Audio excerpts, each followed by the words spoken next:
Yo mga idol, kumusta? Mandragma Sports TV nga pala.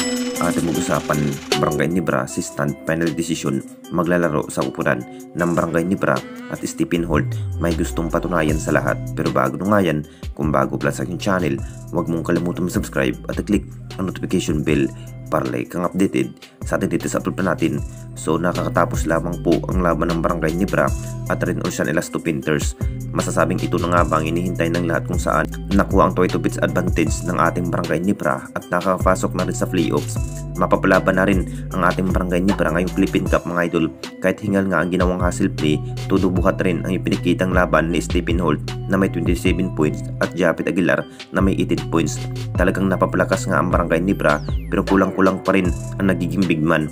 Matapos sa naging laban, may inamin na nga si Coach Tim, talagang kinakailangan pa rin ng isa pang big man ngayong season dahil ang kupunan ng Converge na nga rin ang kanilang makakarap.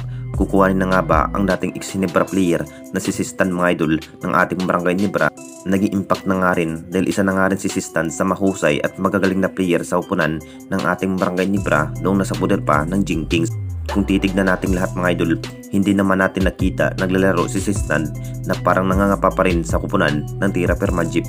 Final decision na nga rin na maglalaro sa upunan ng Barangay Nibra ang nasabing big man ngayong playoffs laban nga sa upunan ng Converge. Ito na nga pa ang pagkakataon ng panibagong chemistry ng ating Barangay Nibra para magkakampyon ngayong Philippine Cup para sa pinibagong history ng ating Barangay Nibra. At dito na naman tayo sa isa pa nating balita, Stephen Holt. May gustong patunayan sa upunan ng Barangay Nibra na parang napakitang gilas nga ang nasabing player na si Stephen Holt ngayong season mga idol, kung bakit na parang binuhat nga ang upunan ng Barangay Nibra.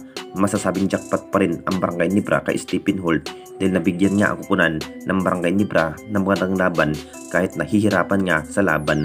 Naging big factor na nga sa bawat hustle play ang nasabing player na si Stephen Holt, na parang ginulat niya ang lahat sa naging bawat hustle play sa nasabing player laban nga sa upunan ng rin Ocean Elasto Painters. Mainit nga sa upinsa itong si Stephen Holt kung bakit siya na nga rin ang dahilan kung bakit inasalba nga ang upunan ng ating Barangay Nibra na parang napaplakas nga ang naging lineup. Pinatunayan pa rin sa nasabing player mga idol, kayang-kaya naging bawat laro sa nasabing player. Masasabing binuhat nga ang Barangay Nibra. Alam na nating lahat sa naging bawat performance kung bakit napapaganda nga sa naging bawat laro sa nasabing player. Binigyan nga ang upunan ng Barangay Nibra ng magandang laban at pinatunayan pa rin na hindi pa rin basta-basta na matalo lamang ang Barangay Nibra dahil sa inamin nga ni Stephen Holt, mabibigyan nga ng magandang history ang Barangay Nibra ngayong Philippine Cup. Sa 20 na nga rin ang muling makakaharap ng Barangay Nibra kontra sa upunan ng Converge Fiber Xers. Kung sino na nga ba ang mas karapat dapat na makapasok ngayong season? Anong masasabi ninyo mga idol tungkol sa ating video?